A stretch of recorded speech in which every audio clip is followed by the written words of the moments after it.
Attention, attention. IPOB One Family. This announcement is for those outside of the USA that wish to donate to the Eastern Security Network Fund that is based in the United States. Because of the fees that donators have to pay the bank when sending wires, we recommend that if you're sending less than $250, that you donate through the IPOB USA website. It's fast, simple, and less expensive for you. Go to our website, www.ipobinusa.org/donate. That is www.ipobinusa.org/donate and make your contribution. When it comes to keeping our people safe, every bit counts. After all, the security of our communities is our responsibility. Let's make this happen together.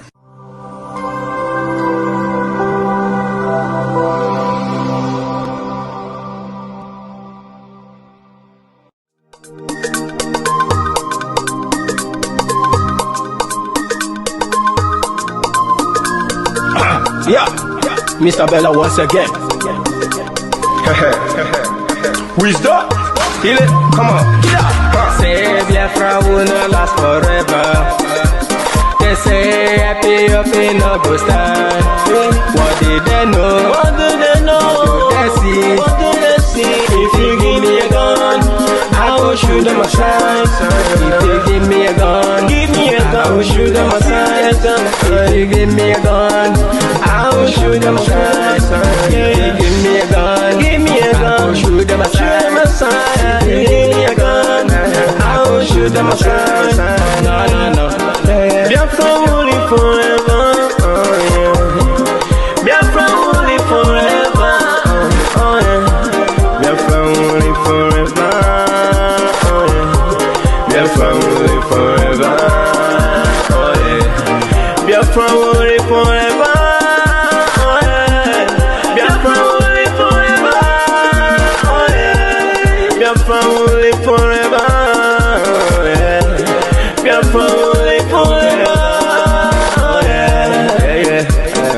Ogerugo manige tetanura. The lovers of Biafra. This is the time we need to come together and fight for what is belong to us. Ogerugo maniga bandizu, what make us a giant of Africa. Adapro chinti na sugar. Mbogeru ni sinanya makweno. Hello Lisa Binigwe, out of his wisdom, giving us somebody like Naval for this our race to mission. Biafra will not last forever. They say happy up in no go stand. What did they know? What do they know? What do they see? If you give me a gun, I go shoot them aside.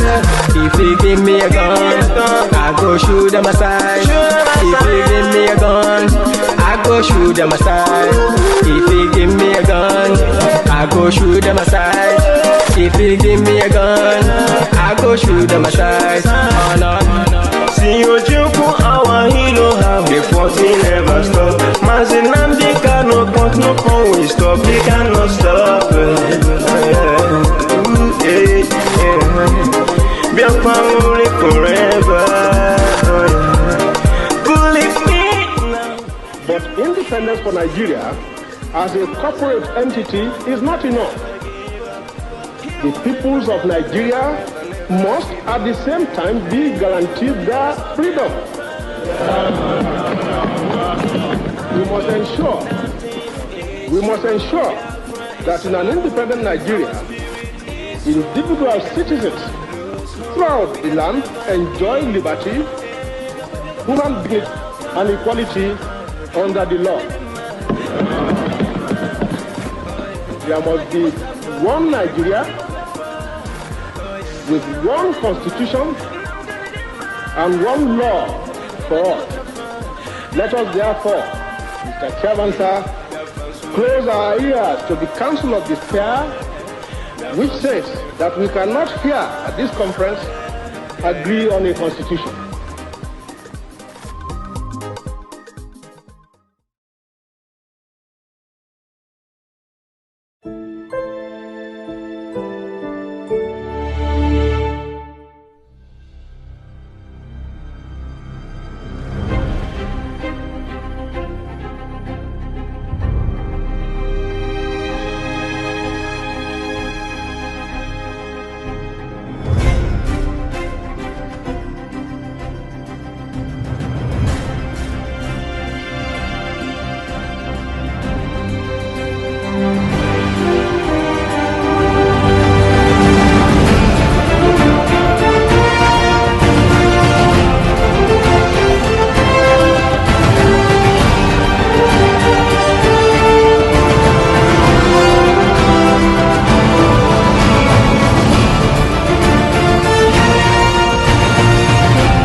Good evening, good morning, good afternoon, depending on where you're watching from.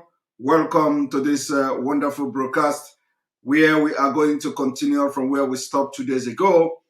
The explosive analysis on the naval officer's interview. I apologize for coming late, but it is better that we did not, come. It is better we come late than that we didn't come at all.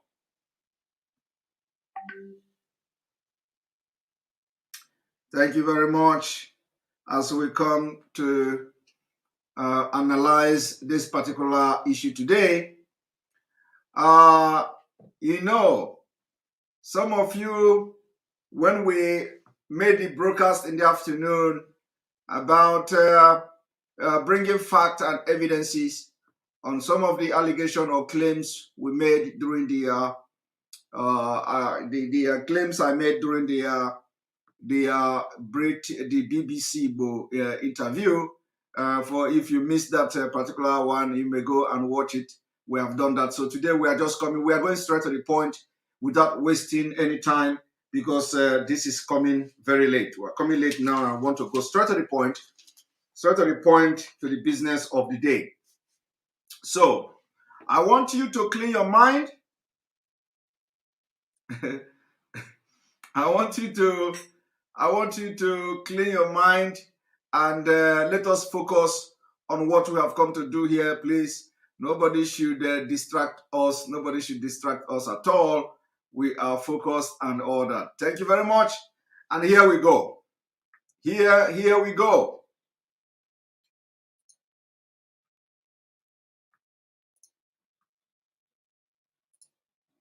Try to cause. If you're suffering from cataracts, diabetic retinopathy, embarrassment and insecurity to the sense of what happened yesterday. And the solution I gave them in 2017, because when I identified the center of gravity for General Shocking, and they couldn't pursue it, because some of them were ministers. And what I'm saying now, the Department of State Services are listening to me. They know them. Yeah. So the solution I gave them was that if we can't pursue the policy strategic level, because the people that we need to talk to are also, going to be difficult to deal with. I said what they should do now is to conduct two things. We should buy blimps. The blimps are not UAVs. They are not drones. Blimps are equipment that can fly up to 10,000 feet, 30,000 feet, static if you want, mobile if you want, and they carry a lot of payload. We saw them in Afghanistan. We saw them in Kenya. This will be something that can give us real-time intelligence. And we can know where these bandits or terrorists, where they emanate from, and when they finish operations that they've done, where they go back to. Okay. Well, they did not buy this equipment up to. Okay, Now, in this kind of this man is suggesting that the DSS, everybody have all the intelligence on their table about the people who are behind the Islamization of Nigeria, about those behind the sponsor of this Boko Haram and the terrorists in Nigeria. And he is saying that they need to acquire some equipment that will show when they come to attack and when they go back. We don't necessarily need the equipment. The problem here is that the people who are supposed to be on top of the security apparatus or the security sector of the economy are all Boko Haram members. They have been taken over by the military. The military is controlled by the Boko Haram Taliban of Nigeria. The police is controlled by them. So the intelligence agency of Nigeria is controlled by them. Let me now tell you, what this man, who is very, very intelligent, refused to understand. He is going far. He refused to understand that the hideout of the bandit is not the problem. The Nigeria know where they are hiding. Gumi know where they are hiding. Gumi know the hideout of all bandits and all terrorists in Nigeria. So the problem here is not where they are hiding.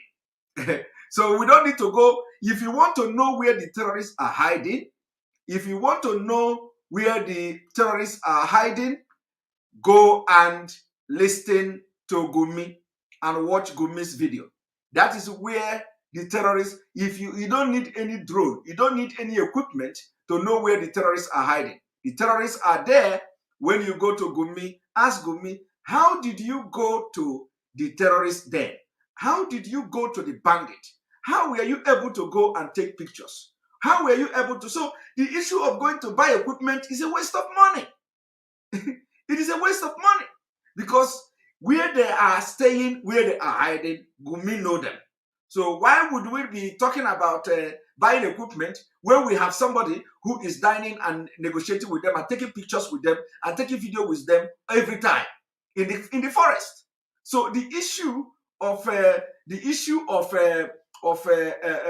they don't know where the terrorists or the bandits are hiding shouldn't come to play at all. Shouldn't come to play at all. I believe that Commodore Kunle more probably may have watched Gumi several times. You know, showing us videos, showing us pictures, how he go to meet from one forest to another. So if they don't know, if Nigeria security agencies don't know where the bandits are hiding, at least Gumi can help them.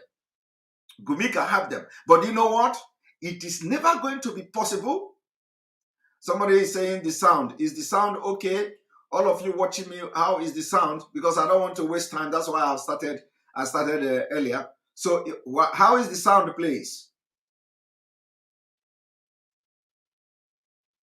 How is the sound? The sound is okay. Is the sound okay? All right. So we have some Hopus Odema. We have some Hopus Odema among us here. Agent of Hopus Odema among us. If you refresh your phone, I believe the sound is going to be very okay. All right. So I'm just entering house now. You know, so I don't want to waste any time. So I have to make this broadcast as fast as possible. So for if the Kunle who has been declared wanted, according to those the person that commented, yes, I know, I'm aware that has been declared wanted or that they have invited here, although they are denying it and all that. So the problem here is that the people who have taken over or who want to Islamize Nigeria are in charge of the government. So, you know, they coming to suggest that they should buy equipment for them to identify where the terrorists are hiding is, you know, it doesn't make sense because we have people who go there to visit them. Now let us continue. Quite a number of things. Let's pick up on some of them and see if we could make some, you know, if you could shed some further light on some of them. Since 2012, I mean, you've been in operation, as you said, ever since that time. You questioned several people. Some people were identified at that time. Did the government at that time try any of them? Or were any of them also in government at the time? No, the government did not try any of them. And the defense headquarters where I worked then did not pursue that line of operation because it's beyond them. The defense headquarters... Did you see that? The government of Nigeria did not pursue the line of action because it is beyond them. Now, what was the line of action? The line of action was to apprehend, arrest, detain, prosecute those who are funding and sponsoring the Islamization of Nigeria. I want you to underline the word funding, sponsoring Islamization of Nigeria. So as I am going to analyze this thing this evening, I am not analyzing this as those funding Boko Haram. No. I am not analyzing this thing. I'm not here to analyze it that there are people responsible for funding Boko Haram or funding ISWAP or funding Al-Qaeda in Nigeria. No. I am here to give them a name today. that those who have been identified by Kunle and his team as sponsoring Boko Haram are, in other words, those funding Islamization of Nigeria. Okay? I want you to take note of this. From today, we are changing those funding Boko Haram as those funding the Islamization of Nigeria. And they are now controlling the government of Nigeria. So that you may be understanding the message. I want you for this message to sink into your head. You understand it? It is no longer funding Boko Haram, but rather funding the Islamization of Nigeria, because Boko Haram is synonymous to Islamization of Nigeria. So funding Boko Haram is at the same time funding Islamization of Nigeria. I want everybody to begin to think along this line. Let us continue. Actually, when you look at the defense structure of Nigeria, they lie within the policy strategic level, but basically they are operational guys. So when you have policy problem, then they cannot go beyond their masters. They can write intelligence reports and say this is what is going on. And we've seen that the present government know what is going on. I'm sorry, is this a policy problem? I mean, the laws are clear. If someone is said to be involved in something as devious as this, the laws are clear. This person is meant to be arrested, questioned. I mean, it's quite clear. So is it a policy problem? We have the laws. So what is stopping the security agencies from actually enforcing the law, since that's what they are? Did anyone tell you that if you want...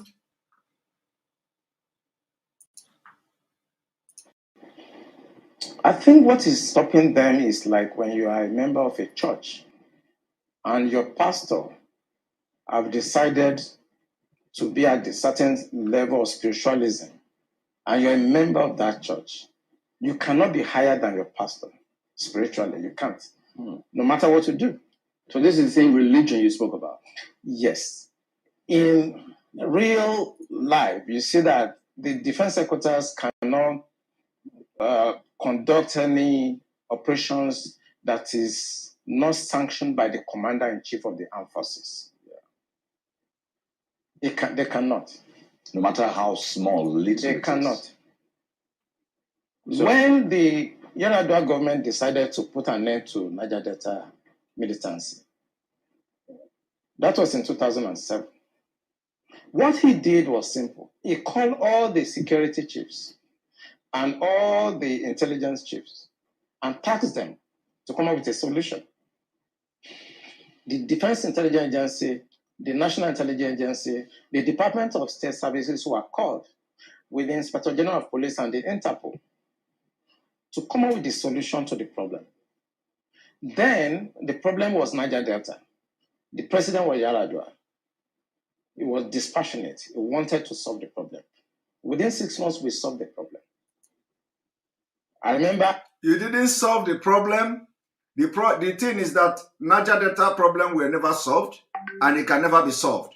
The only time you will say you solved the Niger Delta problem is when Niger Delta have freedom to control their natural resources, make decisions for themselves.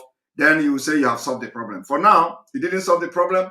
The only thing you did was to bribe them, to bribe those who were ready to take money, and they took money, and the problem of Niger Delta is still there today. In fact, the problem has multiplied times 1,000. So saying that you solved Niger Delta problem was not, it's not true. The only thing is you were able to temporarily suppress those who were agitating, collected arms from them and gave them money. That was what happened. It didn't solve the problem. I have to go to Angola to go and bring Herioka. And nobody in Nigeria knew what we did. All we know is that since 27, 28 that we conducted our operation under Yar'Adua, Niger Delta issue has remained manageable. I thank you for that word you use, manageable, manageable. This government does not want to resolve this problem.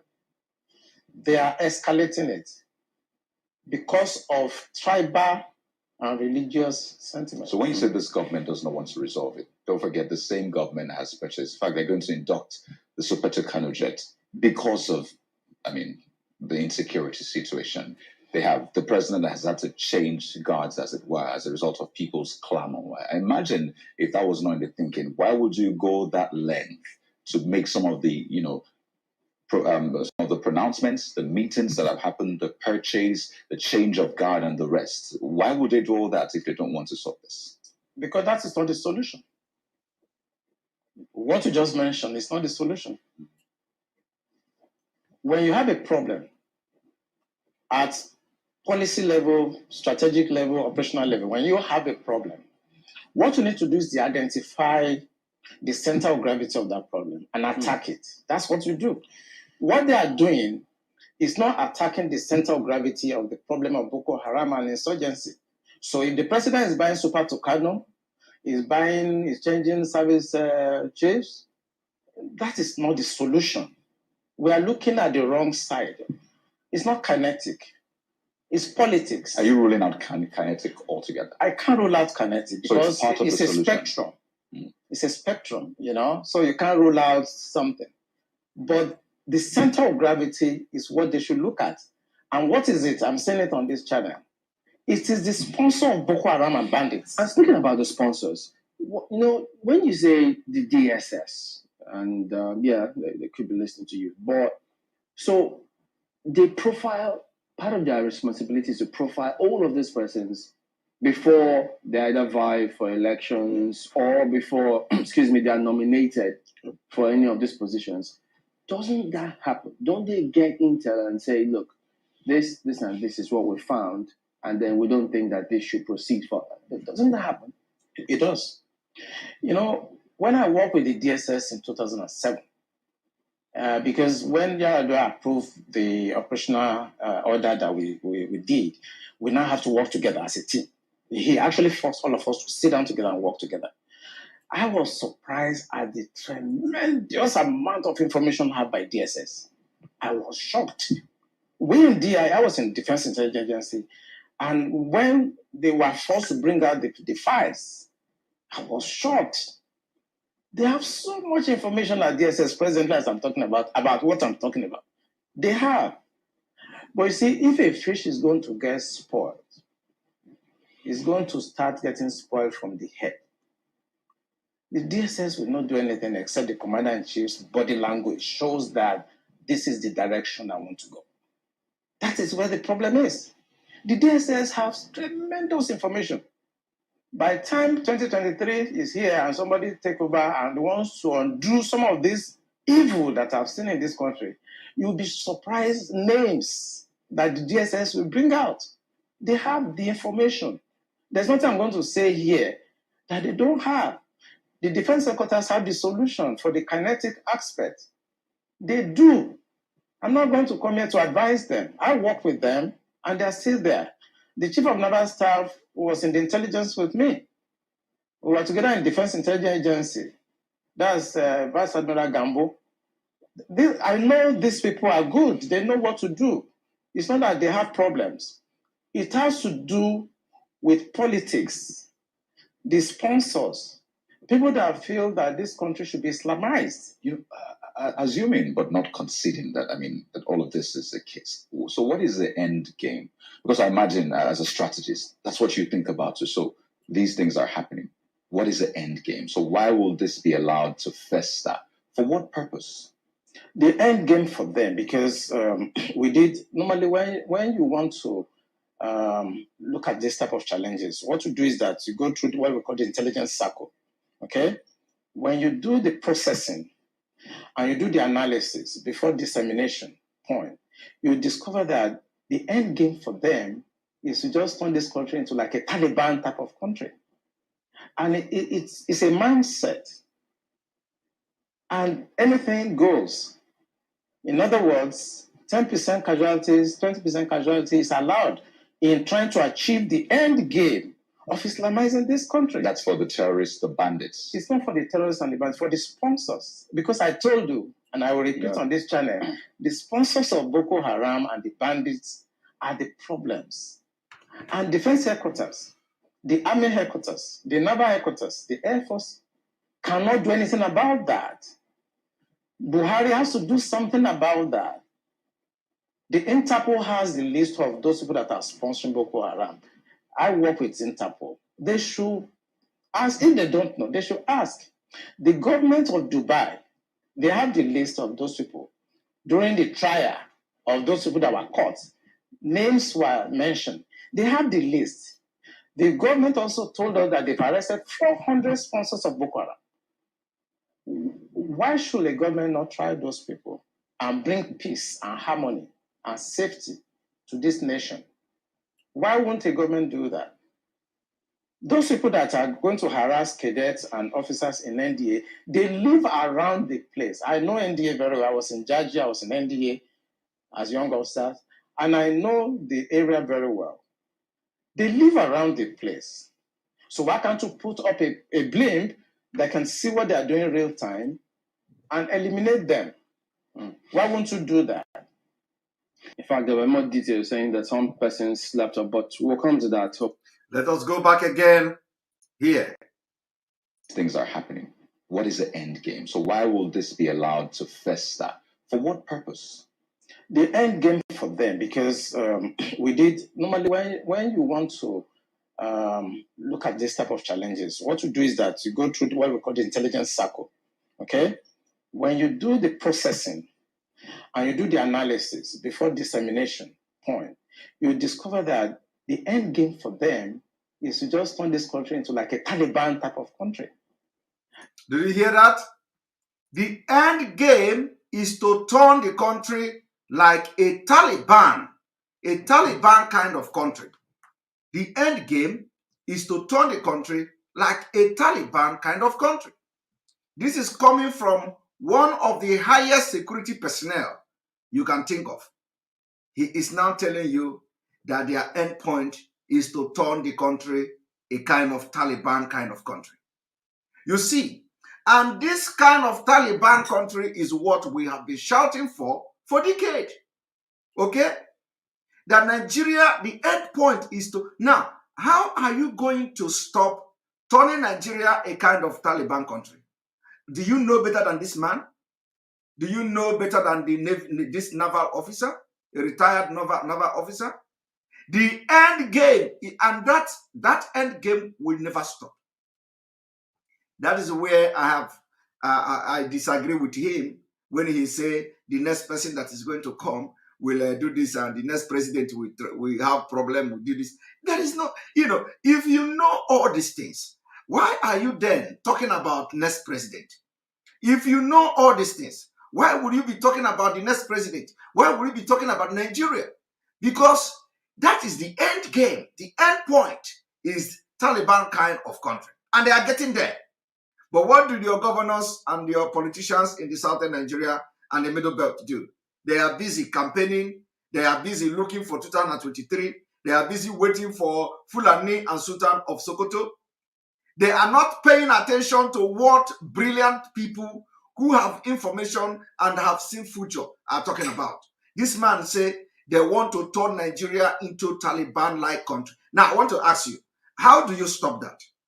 When it is impossible to stop the people who are already in the government. How do you stop that? How do you stop that when this man is telling you now that you cannot even arrest the people who are sponsoring this Islamization of Nigeria from the government themselves? How do you stop that? Okay, now, when Umahi will come and say, nobody is Islamizing Nigeria. I am asking you, how do you stop a Taliban-like country when it happened? You cannot stop it. But what we are telling you now is that there is no better time like now for you to rise up and make your sacrifice and begin to support the Biafra struggle. Begin to support